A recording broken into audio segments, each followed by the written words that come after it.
Good morning. Stock 2020 में आप सबका स्वागत है और इंपॉर्टेंट दिन के लिए ब्रेस अप कर लीजिए क्योंकि आज है गुरुवार, वीकली ऑप्शंस एक्सपायरी का दिन और इस एक्सपायरी से पहले 2 दिन टसल बड़ी है बुल्स और बियर्स के बीच में और कुछ वीकनेस कल के ट्रेडिंग सेशन में क्रीप इन हुई। 2/3 से 3/4% का दबाव था। 15,200 के क्रूशियल जंक्चर के आसपास जाके भारतीय बाजार कल बंद हुए और इस बीच संकेत जो आ रहे हैं वो माइल्डली फ्लैट से पॉजिटिव साइड पे आपको नजर आएंगे। दरअसल अमेरिका में जो हुआ कल वो डाउ में तो फिर भी हरे निशान के साथ कामकाज था, S&P फ्लैट था, नैस्डैक में दबाव था। हम जो डाइजेस्ट करके गए थे उससे डाउ बेहतर करके गया और आज फिर डाउ फ्यूचर्स सुबह 60-70 पॉइंट की और तेजी दिखा रहा है। तो जो डाइजेस्ट किया उससे बेहतर संकेत है एटलीस्ट इक्विटी मार्केट से, इसलिए आप देख रहे हैं SGX निफ्टी जो है हल्की मजबूती के साथ शुरुआत होने के 1/4 से 1/3% की बढ़त के साथ शुरुआत होने के इंडिकेशंस देता हुआ।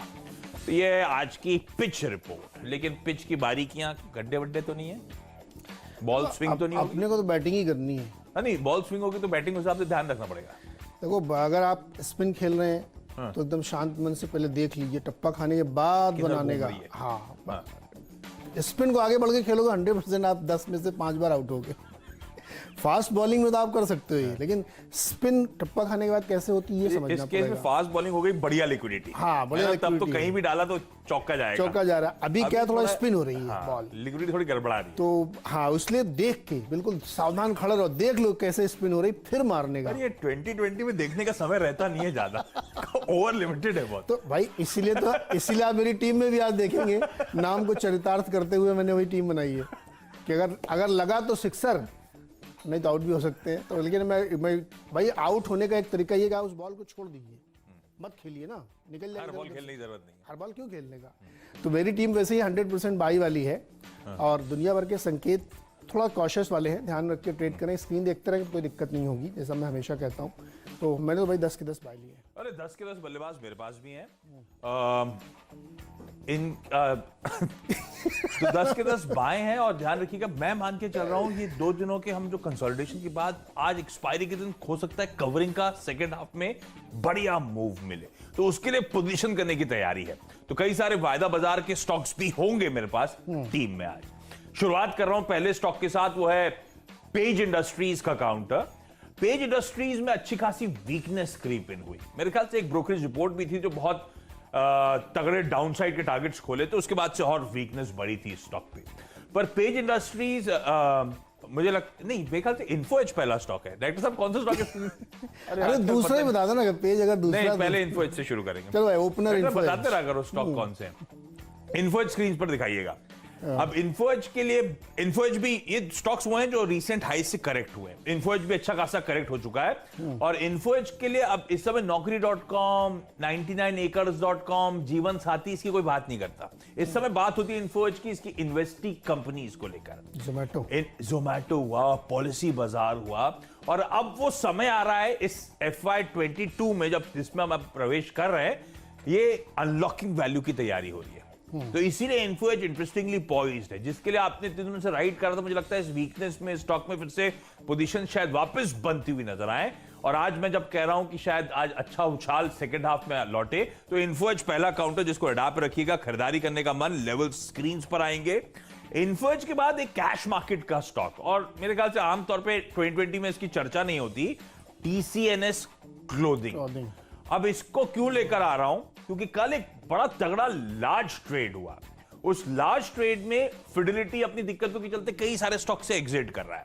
तो फिडेलिटी ने कल अपना चंक बेचा अपने तमाम फंड्स में जो इनके पास TCNS क्लोजिंग का। जिसने खरीदा उसको देखकर बड़ा भरोसा बढ़ गया।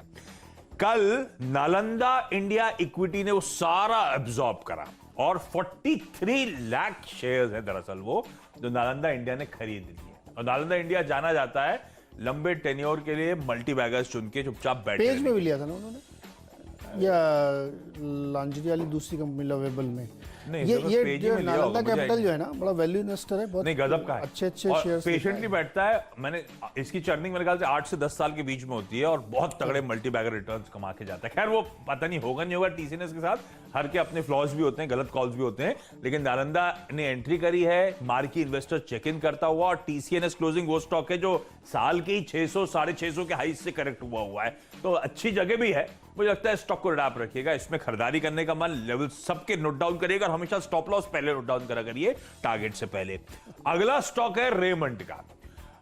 रेमंड में इसीलिए क्योंकि अब नालंदा ने जिस तरह से चेक इन करा है, ये सब वो स्टॉक्स हैं जो पैंडेमिक के दौरान पेन, हम पेन कहते हैं होटल्स को हुआ, टूरिज्म को हुआ, इन कंपनीज को भी असली पेन हुआ था। इनकी सब दुकानें बंद थी, बिक्री हुई नहीं, हमने खरीदा तो हमने नेसेसिटीज को खरीदा, किसने सूट खरीद लिया था इस दौरान जब तक शादियों का सीजन पिकअप नहीं हुआ। अब लॉटरी पे आ रही है। मैंने कुछ दिन पहले न्यूयॉर्क कंपनी में इसके सीएफओ साहब से शायद चर्चा भी करी थी। कॉन्फिडेंट है ग्रोथ को लेकर, कॉन्फिडेंट है मंथ ऑन मंथ जो इंप्रूवमेंट एनवायरनमेंट में आ रहा है उसको लेकर। और इनके लिए एक और इंटरेस्टिंग चीज हो गई है कि अब वो रियल एस्टेट का धंधा, वो बड़ा ट्रैक्शन आया है। दिसंबर के महीने में, पिछले क्वार्टर के दिसंबर में ही खास तौर पे बहुत अच्छी कलेक्शंस वहां से देखने को मिले, तगड़ी बुकिंग्स आ रही हैं। और रेमंड वो स्टॉक था जो बहुत तगड़े हाईज 800 प्लस के लेवल्स थे मेरे ख्याल से, जहां से रेमंड करेक्ट हुआ है। तो टीसीएस जब रडार पे आ रहा है तो मुझे लगता है रेमंड जैसे स्टॉक्स को, स्टोरीज को भी रडार पे रखिएगा। कल के वीकनेस में भी ये स्टॉक स्ट्रेंथ दिखाने की कोशिश कर रहा था, खरीदारी करने के इस स्टॉक में मौके। सही बात है, कपड़े लत्ते वाला काम का अच्छा चल रहा है। कल एक एसपी अपैरल को 25 करोड़ का कहीं से ऑर्डर मिला है, उनकी टोटल ऑर्डर बुक 250 करोड़ हो गई है और 500 करोड़ का मार्केट कैप। एनीवे बढ़िया कंपनियां है। टीसीएस तो है बहुत ही अच्छी, मतलब वो उसके ब्रांड बहुत चलते हैं, डब्ल्यू ब्रांड करके। हाँ, आपको ज्यादा तजुर्बा होगा। हाँ नहीं, आपको ज्यादा है। अरे हमें आजकल कोई इतने दिन सेलिब्रेट करा है वैलेंटाइंस डे, भाई जब आजकल सलवार कुर्ता कोई पहनता नहीं। एनीवे क्या, चलिए हम लोग आगे बढ़ते हैं बैंक्स पे आ जाते हैं। देखो आज तीसरा दिन है और मैं वही बैंक्स फिर रिपीट कर रहा हूँ, bank of Maharashtra, bank of India, central bank, IOB, और उसमें आज एक पंजाब एंड सिंध बैंक भी जोड़ दिया है। अब 2 दिन में 40% के रिटर्न आ गया भाई आपको दोनों में, ठीक है। इंटरेस्टिंग ये होता है कि सेकंड हाफ में जाके सर्किट फ्रीज होता है, यानी कि कंटिन्यूस बाइंग चल रही है, सेलर से ज़्यादा बायर है वहाँ पे, इसलिए वहाँ पे आपको सर्किट लगता हुआ दिख रहा है। इससे थोड़ा थोड़ा लगता है कि जितने प्रोबेबल हो सकते थे 5-6 बैंक जिनको प्राइवेटाइज होना, उसमें सब चल रहे, सारे आपने ले लिए। तो ये मोमेंटम चेस करने वाली बात है। कल भी हमने कहा था कि डॉक्टर ने नहीं बताया कि हमको इसी में ट्रेड करना है, स्पिन बॉलें कुछ छोड़ भी सकते हैं आप। मैं उस मोमेंटम को चेस कर रहा हूँ। सर्किट 2 में चेंज हुआ है, 2 में नहीं चेंज हुआ है, 2 में अभी भी 20-20% के दिख रहे हैं। तो आप इस मोमेंटम को चेस करिए। अगर आपको लगता है कि आगे जाते हुए नहीं चल रहा है तो आप उसमें से इमीडिएटली निकल जाइए। स्टॉप लॉस ध्यान से नोट कर लीजिए। और जिन लोगों ने परसों लिया था मेरी कॉल पे, उनको तो 100% बेच के निकल लेना चाहिए। वो 40% 2 दिन में मिल गया तो क्या डबल थोड़ी होगा। तो मेरा ख्याल है कि इसको आज भी चेज करना चाहिए, क्योंकि यही एक पॉकेट है जो बहुत ही हाईली अंडरवैल्यूड है। और जो 5वां स्टॉक आज हमने बैंक वाला जोड़ा, पंजाब एंड सिंध बैंक, वो तो 0.2 की बुक वैल्यू पे अवेलेबल है। मतलब इस तरीके के अंडरवैल्यूएशंस हैं और ये बिकने की कगार पे खड़े हैं। सरकार मैसिव सेल पे उतर आई है, क्योंकि रेवेन्यू का कोई ऑप्शन नहीं है। या तो पेट्रोल डीजल से वसूली हो रही है या एसेट सेल से होगी। तो उधर काफ़ी पीक हो गया, तो इधर की बात हो रही। तो मुझे लगता है ये 5 बैंक आज फिर से रडार पे रखें। सर्किट लग जाए तो आपकी बहुत अच्छी किस्मत है, लेकिन ध्यान से ट्रेड करिएगा। जिनको थोड़ा डर लगता है 40% चल चुके हैं, वो ट्रेड ना करें। इसलिए मैंने कहा कि तीसरा दिन है, इसलिए रिस्क बढ़ जाता है। तो मोमेंटम चेस करने के लिए 5 शेयर। ठीक है, इनमें से किसी में भी 2 में प्राइवेटाइजेशन होगा तो वैसे भी पीयर सेट को रीरेट होना है। तो वो इसीलिए आप देख रहे हैं क्रॉस द बोर्ड, किसी में भी दाव लगाओ आपको तेजी इसलिए देखने को मिल रही है। पर इससे सरकार का प्राइवेटाइजेशन थोड़ा मुश्किल हो गया है। एक्चुअली 2 दिन में आपने इतना भगा दिया इन स्टॉक्स को, प्राइवेटाइज करना मुश्किल हो जाएगा। सरकार तो चाहती है और महंगे पे जाए। वो पता नहीं, लोग खरीदने वालों के लिए दिक्कत हो गई ना। लेकिन गजब की रेटिंग हो रही है इन स्टॉक्स की, ठीक है। और आपने परसों से राइड करना शुरू करा सीनबीसी आवाज के साथ, और देखिए क्या रिटर्न्स आ रहे हैं। आपने सर्किट पे भी दाव लगाया होता तब भी तो वो भी कमा के दे रहे हैं ये बैंक। इस तरह की तेजी है। सुप्रजीत इंजीनियरिंग अगला स्टॉक स्क्रीन पर आएगा। 15 लाख शेयरों का बायबैक की तैयारी टेंडर रूट के जरिए, सबसे इंपॉर्टेंट, खुले बाजार से नहीं, टेंडर रूट के जरिए, और 329 रुपीस पे। तो बढ़िया है। सुप्रजीत इंजीनियरिंग को रडार पर रखिएगा, सेंटिमेंट पॉजिटिव के तौर पे। मैरिको को रडार पर रखिएगा। अगर इसका थोड़ा सा लंबा चार्ट खोलेंगे तो देखिएगा क्या बढ़िया कंसोलिडेशन हो रहा था।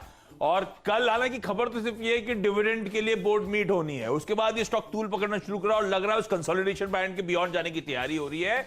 और मैरिको कल रडार पे था, और आज सुबह जब मैं देख रहा था सारे, एक दिक्कत है स्टॉक के साथ कि ये कंसेंसस बाय बन के इमर्ज कर रहा है, वो मेरे लिए एक दिक्कत है। इसलिए मैरिको को ध्यान पे रखिएगा। मुझे लगता है आज फिर से आउट परफॉर्मेंस का दिन होगा, लेकिन मुनाफा है तो बांध लेंगे, क्योंकि हर ब्रोकरेज शायद इसी को रडार पे रख रही है। सबके ट्रेडिंग बेट्स में मैं देख रहा था मैरिको का नाम आ रहा है, ये एक दिक्कत हो जाती है। तो कंसेंसस है, इसलिए अपने गेन्स आ जाएं, बांध लेने का ज्यादा बेहतर रणनीति।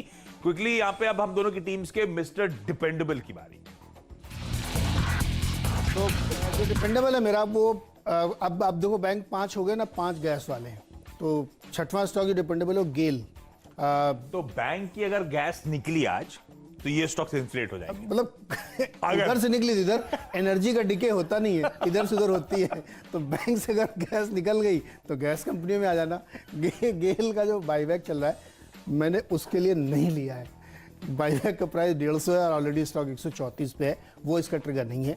ट्रिगर ये है इसमें कि गैस कंपनियों में बहुत तेजी आने वाली है।